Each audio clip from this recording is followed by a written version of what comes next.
back to another video, and I am JohnAvanti, and in this video we have the 2023 Toyota Highlander LE front wheel drive. This is not the all-wheel drive model. I know everybody's reviewing the all-wheel drive model, but I wanted to review the front wheel drive model because this is a 4-cylinder 2.4 liter turbo engine that has 265 horsepower.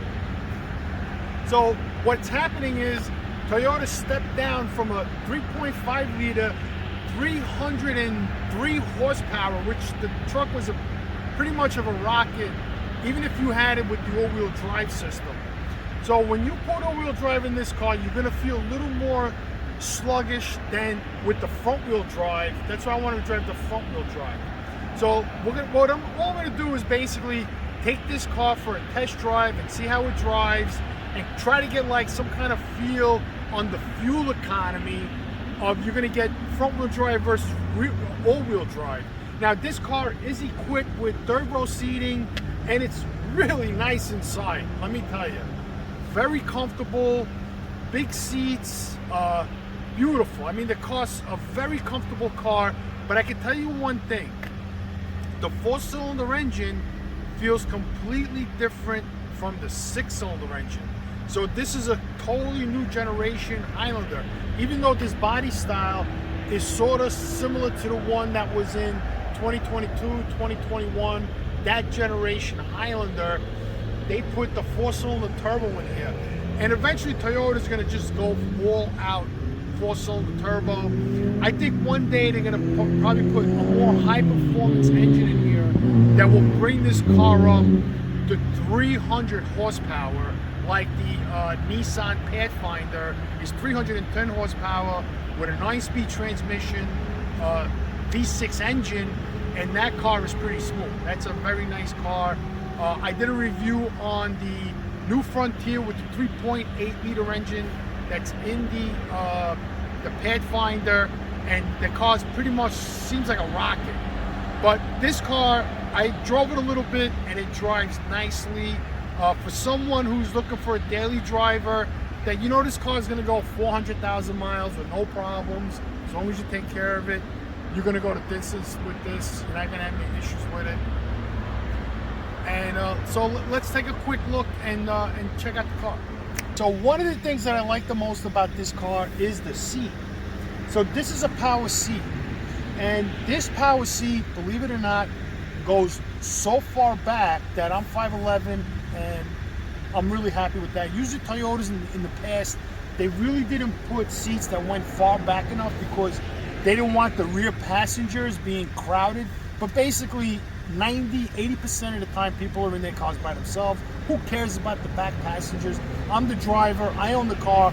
I want a seat that goes as far back as it can and as high as it can. This is a nice seat. I'll show you how I look inside.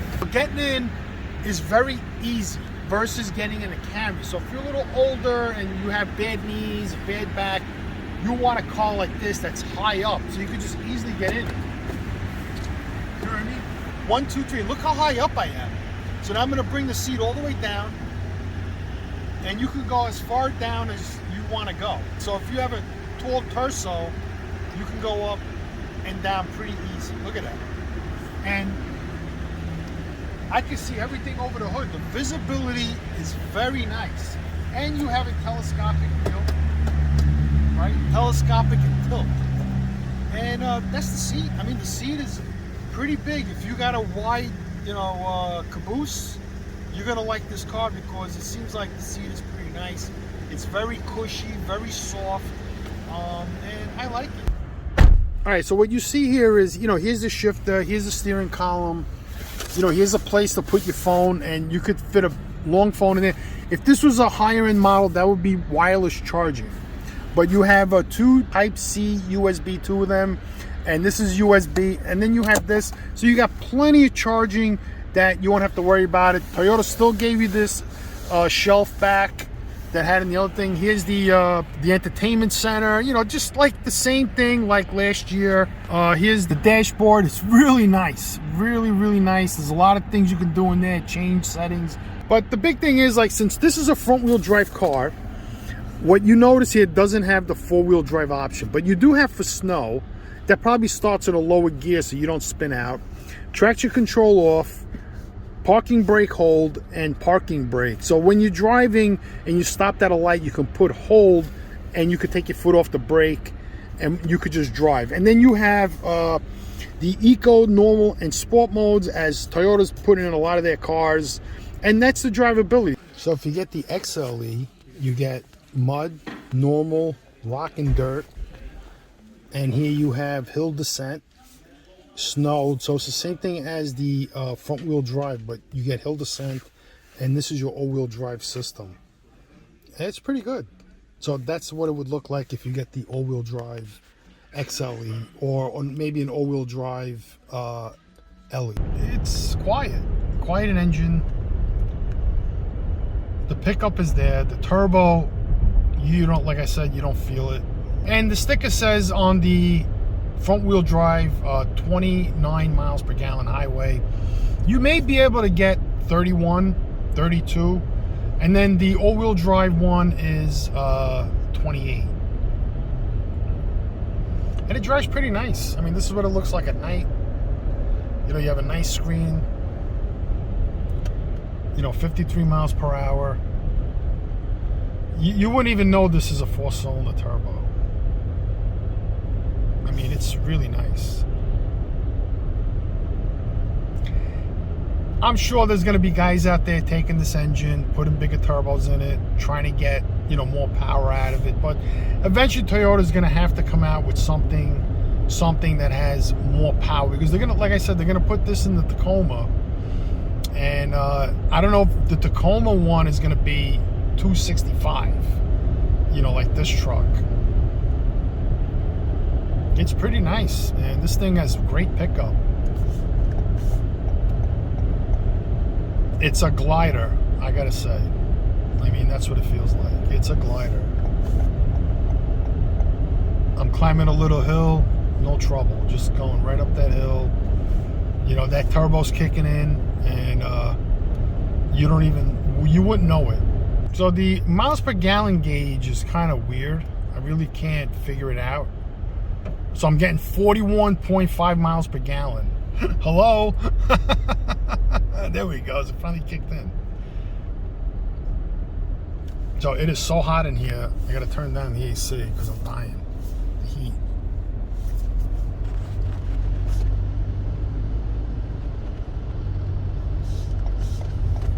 Take the U-turn.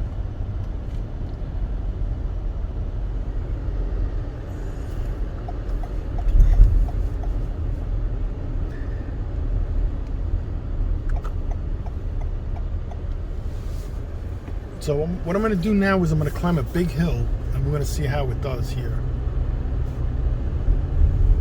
So, well, it's not that big of a hill,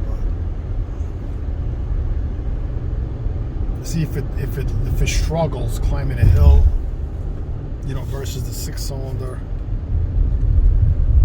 It handles good.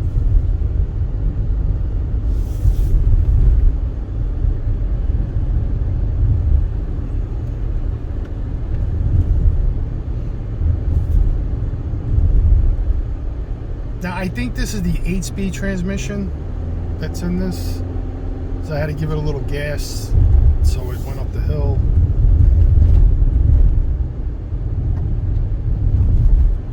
You know, and basically the reason why Toyota went with a 4-cylinder engine is because of the EPA and their emission bullshit that they have on all these cars and all these regulations they have.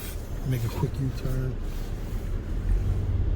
You know, the car has a good turning radius, and that's why we're seeing all these lightweight cars that you get into an accident and you're gonna die, because, you know, the EPA is putting all these demands on these cars, and the manufacturers are going crazy, and they're making the cars lighter and lighter and lighter, and then when you get into a car accident, there's nothing to protect you but an airbag. That's what happened back in like the 2007. All the cars were lightweight, garbage because of the EPA. You know, forcing these car manufacturers to get better fuel economy on the cars. You know, so they can charge the American carbon tax. That's basically what it comes down to. So now we're getting 16.9, 18. And these meters are pretty accurate. You can count on that being accurate, putting gas in it, and then doing it at the pump. You know, so it may be off by less than half a mile per gallon. Yeah, I mean, I would buy this car. I don't think it's a slug by any chance. I mean, the 2.4 four-cylinder naturally aspirated engine is 200 and something horsepower. So if you get a Camry or a RAV4, you get 208 horsepower. So by putting the turbo in it, you're up to 265. And it's pretty smooth. Pretty smooth.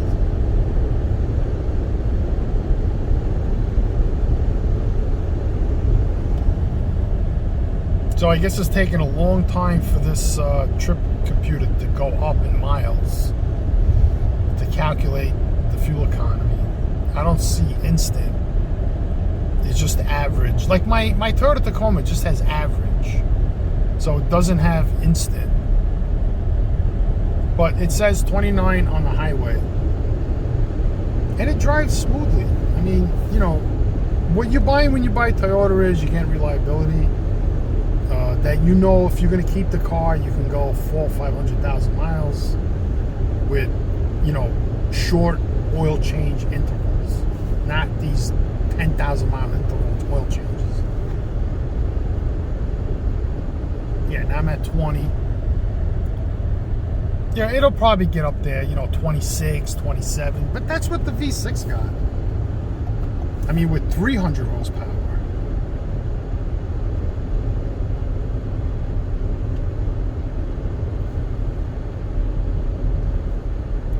Yeah.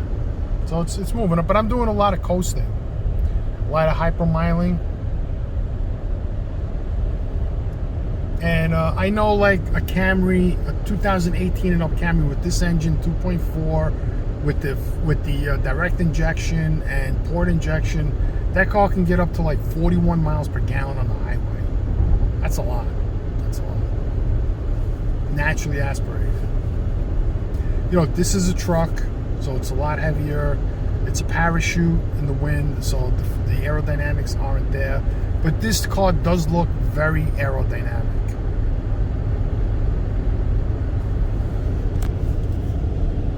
You know, if you have a V6 Highlander, I would definitely recommend you keeping it and not getting this, and buying it if you're leasing it, because, you know, that engine is guaranteed to go the distance. Guaranteed. And you don't have a turbo, you got to worry about it. Basically, when you have a turbo, what you need to do is you need to cool it down before you stop it, just to get all the oil that's on it cooled off and dripped off. So now I hit 25.3 miles per gallon, which is not great. I mean, that's not fantastic. I don't know how to go anywhere else.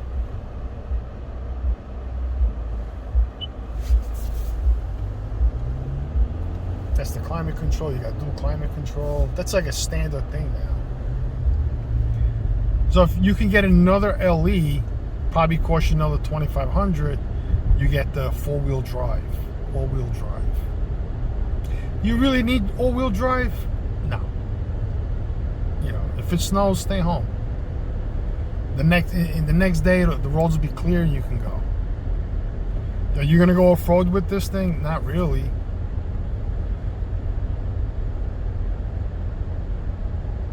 Yeah, I mean, it's very, very smooth.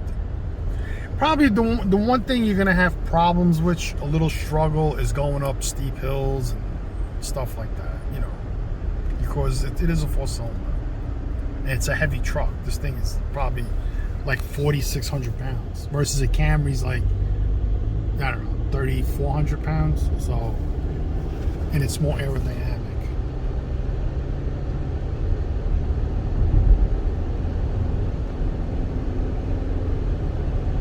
Now this Toyota, maybe bring the car back. Yeah, when the car goes, you're gonna have no problem with power. I can tell you that.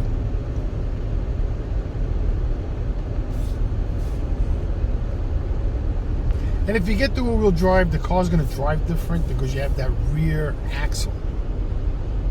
You know, that's what it is. You're going to have that rear axle, and it's going to give you a little drag on it. Because the car has to calculate for the all-wheel drive system, always. It's not like Subaru's a full-time four-wheel drive. You know, Toyota has like a different all-wheel drive system than Subaru.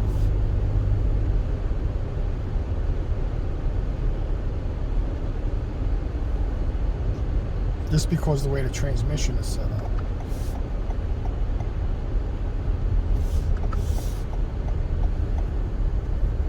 I mean, definitely, I would easily buy this car as a daily driver, a commuter. This car will last you a long time. It's quiet. It's probably easy maintenance. It's only a 4-cylinder, probably takes like 5 quarts of oil, where the 6 cylinders take 6. So the oil changes will be a little cheaper.